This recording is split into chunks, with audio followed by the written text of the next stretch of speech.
નમસ્કાર, આપણું ગુજરાતમાં આપનું સ્વાગત છે। સામાજિક ન્યાય અને અધિકારીતા વિભાગના નાયબ નિયામક અનુસૂચિત જાતિ કલ્યાણ અને હિન્દી દલિત સાહિત્ય એકેડેમી ગાંધીનગરના સંયુક્ત ઉપક્રમે જિલ્લા કક્ષાની સામાજિક સમરસતા શિબિર યોજાઈ।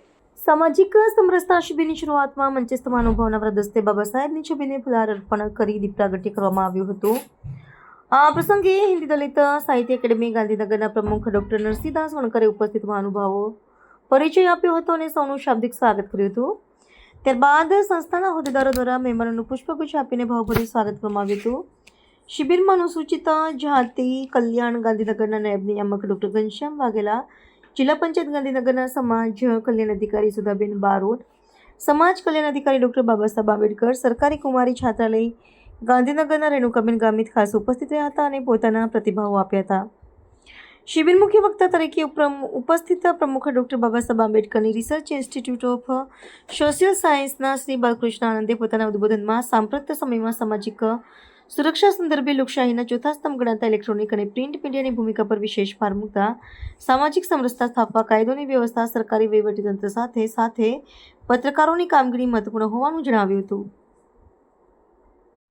આ પ્રસંગે હિન્દી દલિત સાહિત્ય એકેડેમીના ડોક્ટર કે વૈષ્ણવ, ડોક્ટર કે.બી. ચૌહાણ, ગાંધીનગર મહાનગરપાલિકાના કોર્પોરેટર શ્રીમતી કૈલાસબેન ગુણવંતભાઈ સુતરિયા, જિલ્લા પંચાયત સદસ્ય હસમુખભાઈ તિરગર, મહિલા કાર્યકર શમિષ્ઠાબેન ચૌહાણ, જયંતભાઈ ચૌહાણ, નિવૃત્ત માહિતી અધિકારી નટુભાઈ પરમાર, ભાનુપ્રસાદ દવે, કબીર એવોર્ડ વિજેતા ડોક્ટર ગુલાબચંદ પટેલ, નિવૃત્ત ટીડીઓ નવીનભાઈ પરમાર સહિતના સામાજિક અગ્રણીઓ ઉપસ્થિત રહ્યા હતા।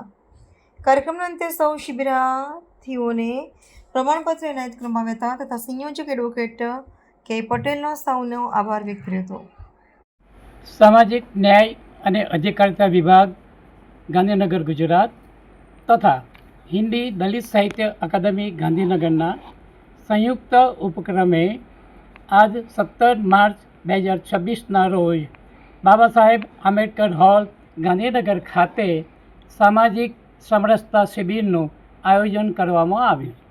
આ શિબિરમાં મુખ્યત્વે નાગરિક હક સંરક્ષણ તથા સામાજિક અત્યાચાર અધિનિયમના સંદર્ભમાં વ્યાખ્યાન આપવામાં આવ્યા।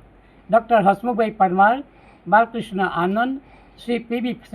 શ્રીમાળી બંનેએ પોતાના સમાજકલ્યાણ વિભાગની નોકરી દરમિયાનના અનુભવો નિચોડ રૂપે સ્વરૂપ કરતાં આજની સ્થિતિમાં સમાજની આપણી સ્થિતિ, દલિત, પીડિત, વંચિતોનું સમાજમાં શું સ્થાન છે, એમના અધિકારોની કેવી રક્ષા થાય છે એની વિશદ ચર્ચા કરવામાં આવી।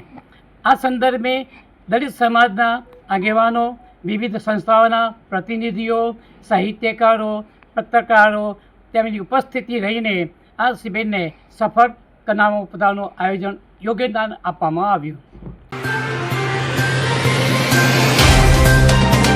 तो व्हाट्सएप, ट्विटर, फेसबुक, इंस्टा जहाँ भी आपका अकाउंट है, इसे शेयर बटन के द्वारा वहाँ पर शेयर करें।